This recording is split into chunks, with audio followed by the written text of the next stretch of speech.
want to confirm that the decision the government took yesterday in locking in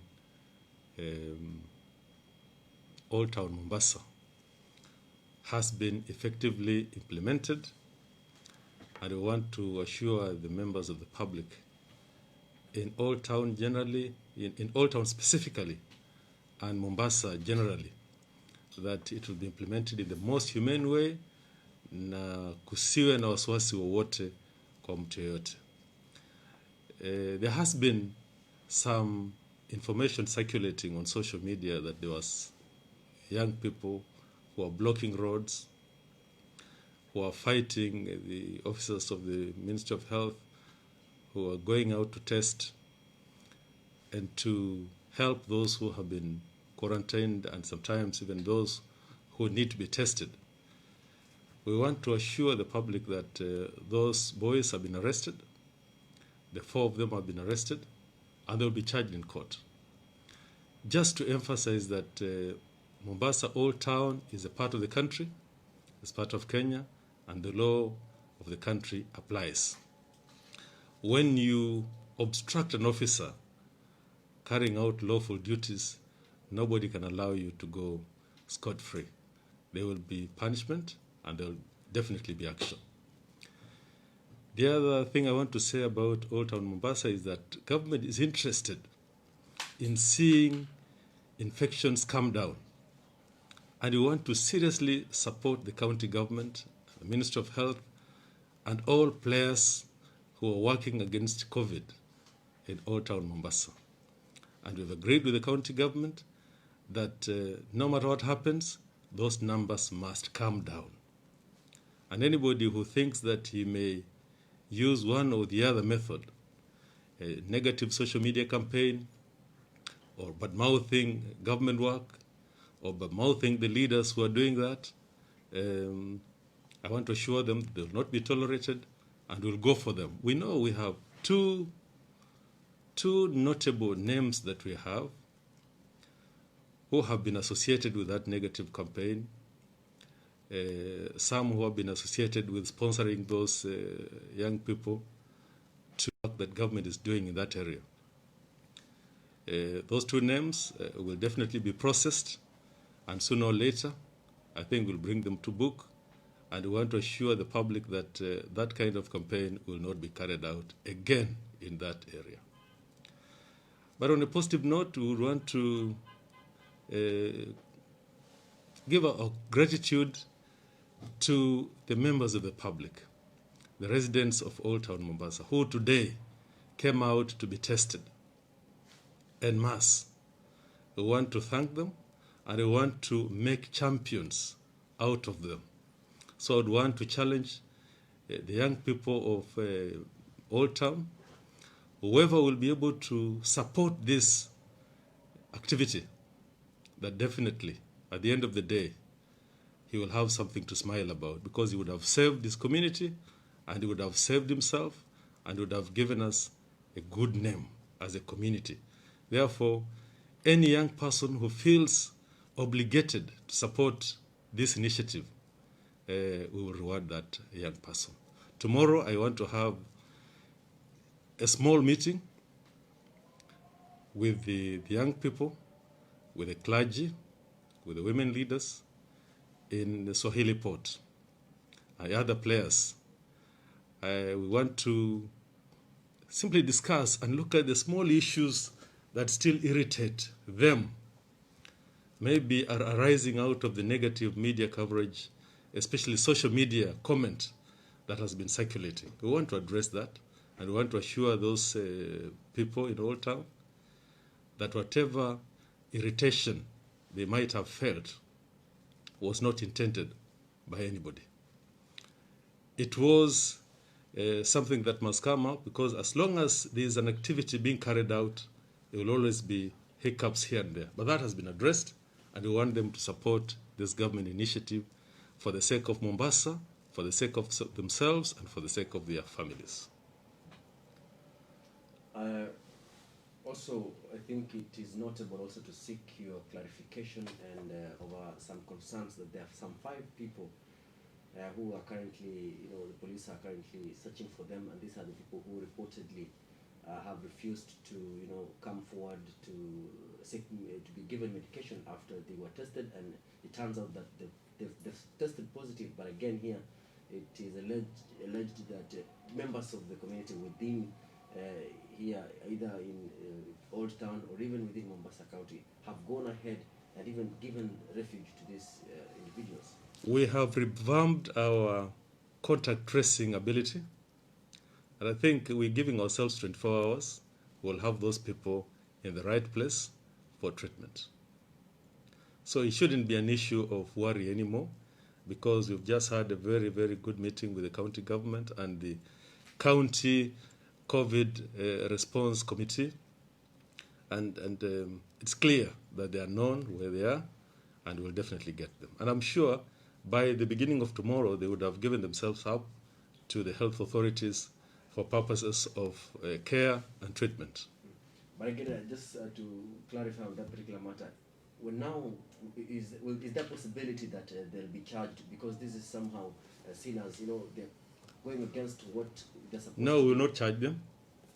In the new spirit of engagement, this is about disease. It's not about politics. It's not about war. It's not about anything else. We would really want the community to feel that this is something they must do for themselves. It's not something you have to fight the government over, and government does not want to engage in that violent manner with anyone. If we will find them, like I'm sure we will, they will be treated like any other patient.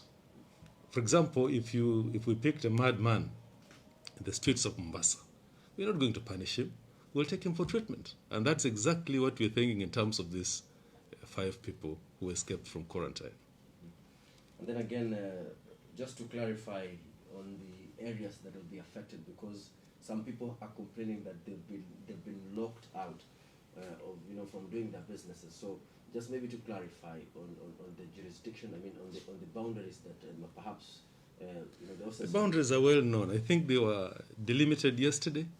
They are clear. We've shared them up, and even the public knows. So we're not going to infringe on any other person who is not within the area of lockdown. Old Town Mombasa is very well known. People know where it is, and anyone who is within there should remain within there. Anybody who is not there should not go in until we are able to subdue the disease that is wreaking havoc in our community in that area. And then again, when it comes to providing essential services and of course food to people in the Old Town, are they expecting any distribution? Yes, in fact, it has already begun. I think food is already flowing into the area.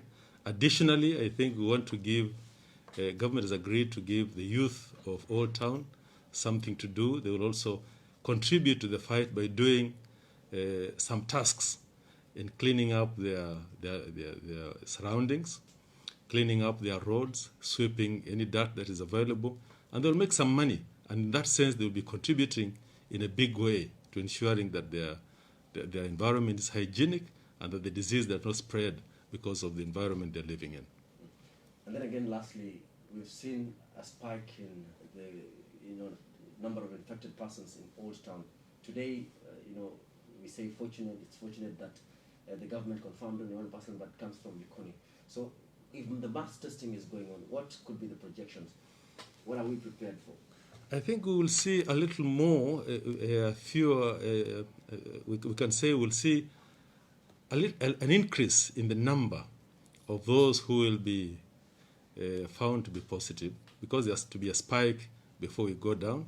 I believe that with the intervention that we are currently having, the numbers will fall, especially if everybody takes into account the wearing of masks, the cleaning of hands frequently, other hygiene demands that government has placed on the people as part of the fight against this disease, social distancing, avoidance of crowds, and of course staying at home. If they adhere to that, I'm sure within a few weeks or so, we should be clear of this problem in Old Town Mombasa. There's a rumor that that man who prayed in Old Town and these young boys blocked that road.